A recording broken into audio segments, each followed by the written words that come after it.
Hello, welcome. Hi, it's Cara. Today we are filming my Nsfw-A-Thon TBR.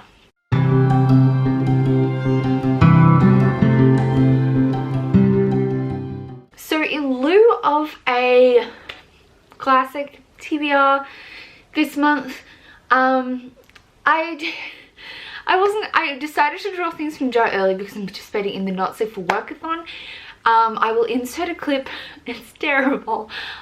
I was tired of me drawing the things from my jar that ended up making some of them ended up in this TBR, but I'll obviously read a lot more than just these books, but we're going to talk about these and what prompts they feel for the Nsfw-A-Thon today. Alright, so I'm impatient. We're doing this vlog style. This is like days before I film my actual TBR, but I've just put the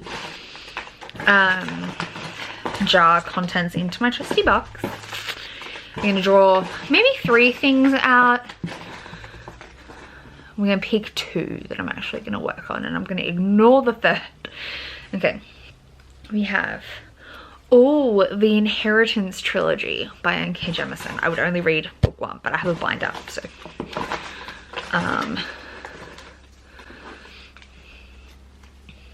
Kings of the Wild by Nicholas Ames. I'm kind of keen for that. These are clearly my 2019 backlist purchases.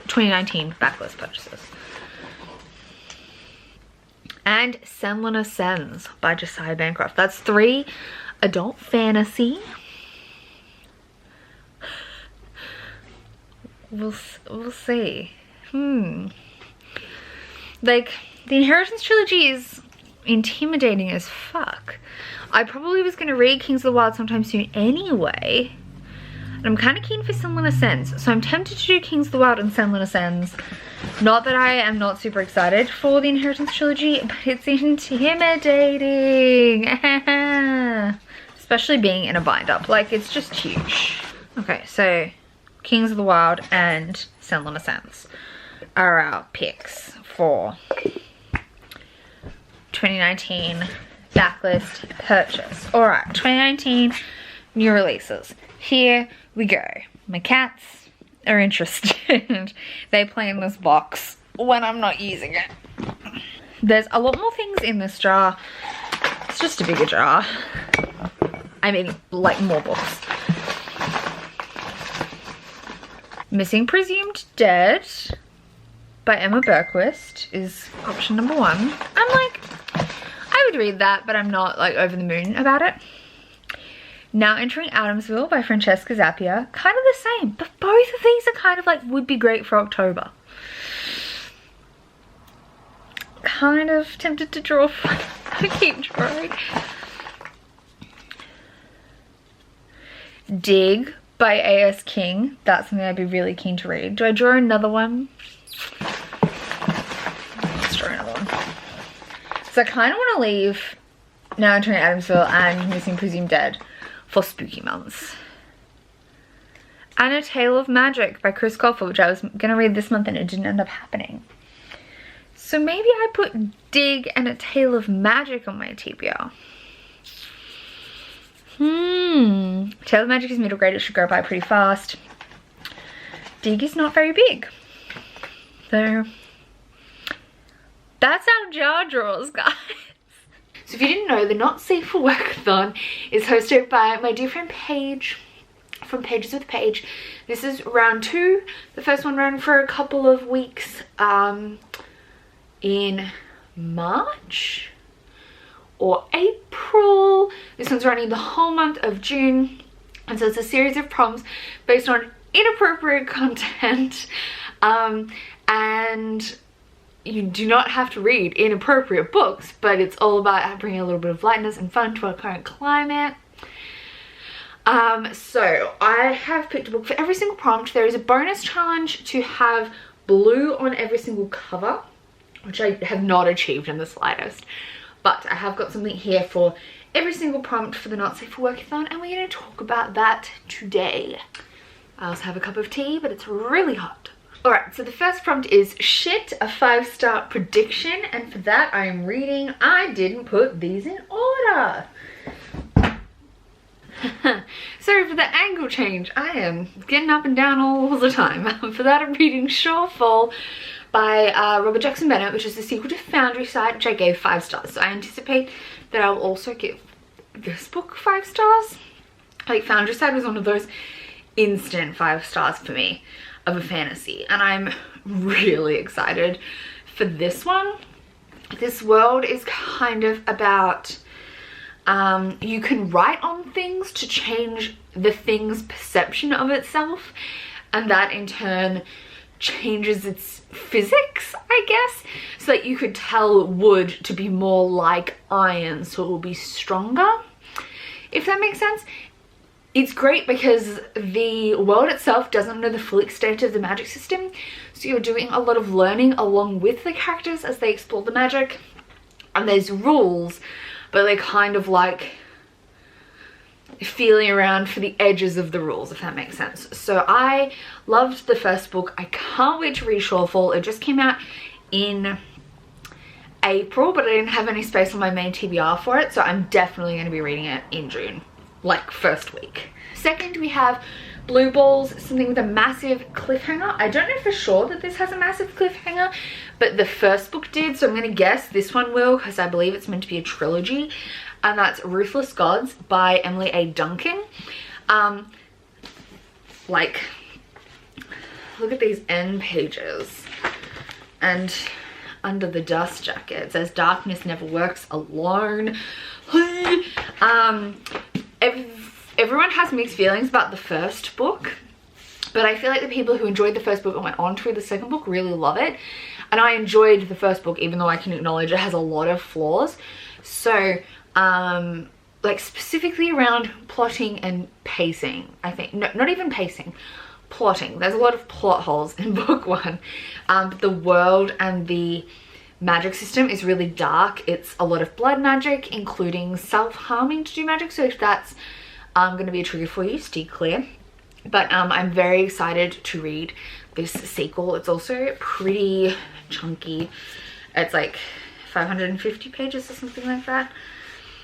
Yeah, just over 500 pages, and it's a Slavic inspired fantasy.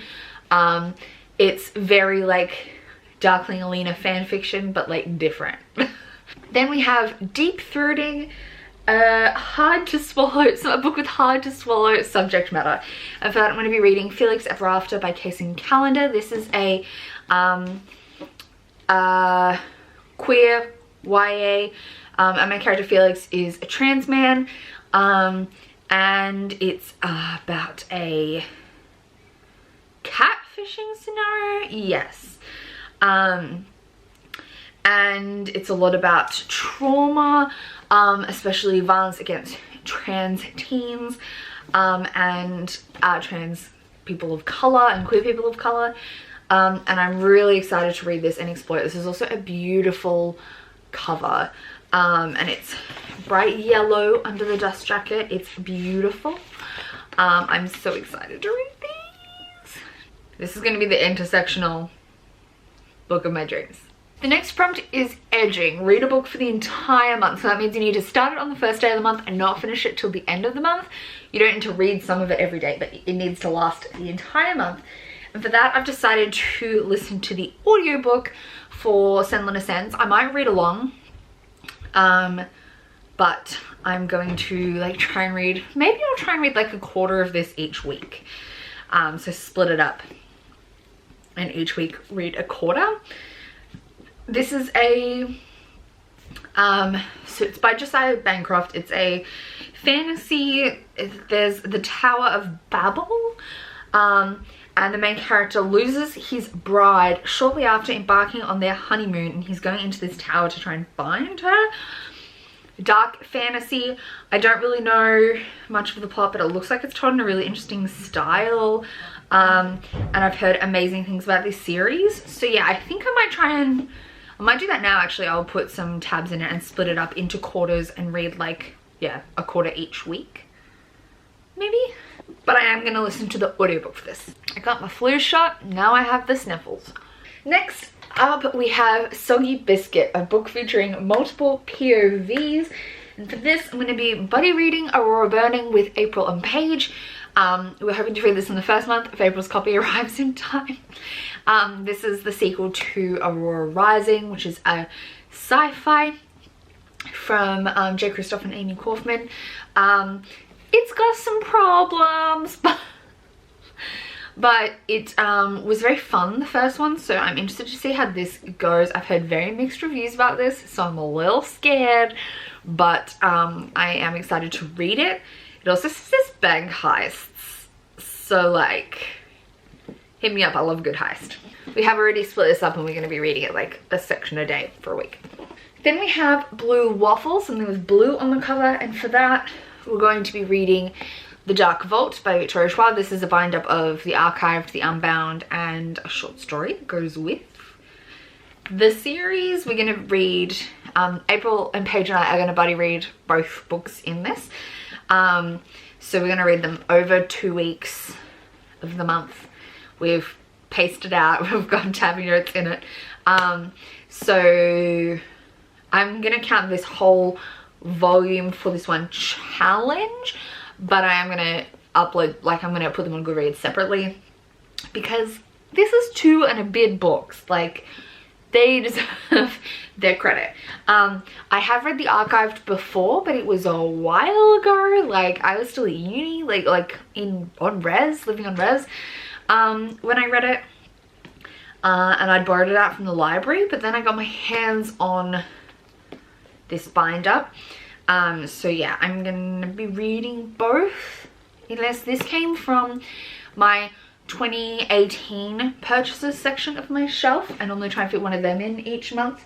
Senlin Ascends was on my 2019 backlist purchases jar. Yeah, so that was a jar pick that you would have seen earlier. This came from my 2018 purchases section.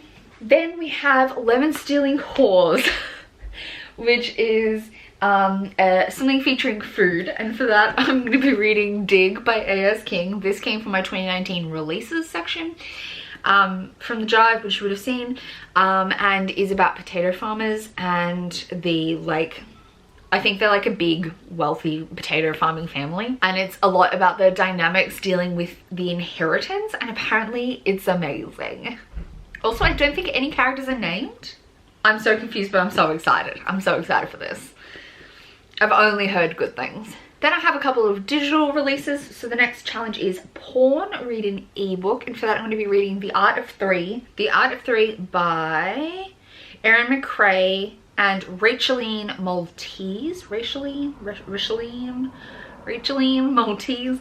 This is a ebook that is a polyamorous romance. So I added it to my TBR for that, and I'm really bad at remembering to read ebooks, so I thought because of this prompt we're going to prioritize that.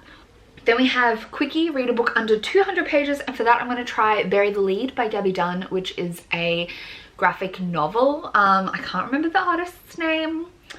Let me find that, because that is important. Claire Rowe is the artist. I've heard some very mixed things about this. Apparently it's got some pretty problematic shit, including drugging of someone that goes kind of condoned. So we'll see. I'm not sure what I'm going to think of it, but I enjoy watching Gabby Dunn's content, so I'm interested to read it. It'll be quick at any rate, and it will definitely fit for the quickie prompt. And finally, a prompt called Aftercare, pair a book with self-care. And because I just, for myself, really wanted to read this book this month, that's what we're picking. We're probably going to get a nice cup of tea. And for that is The Deck of Omens by Christine Lynn Herman. This is the sequel to The Devouring Grey, which I read last year and loved. It's a... it's like dramatic teens dealing with the dark force. Everyone's disaster gay. It's kind of glorious. And I adored book one. People have mixed opinions on it. That's fine, but I loved it, so I can't wait to read this. It's just a duology. I'm so ready. Also, these sprayed edges are heaven. So that is my TBR for the Not Safe for Work-a-thon. I will probably read many more books than this, but we're not going to spoil my entire wrap-up, so you'll have to tune in to find out what else I read in the month.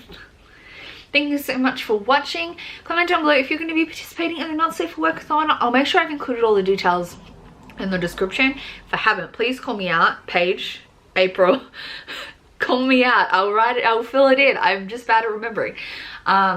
And yeah, let me know if you're going to be participating, and if you have a TBR, link me to it. And otherwise, I'll see you next time with another video. Bye!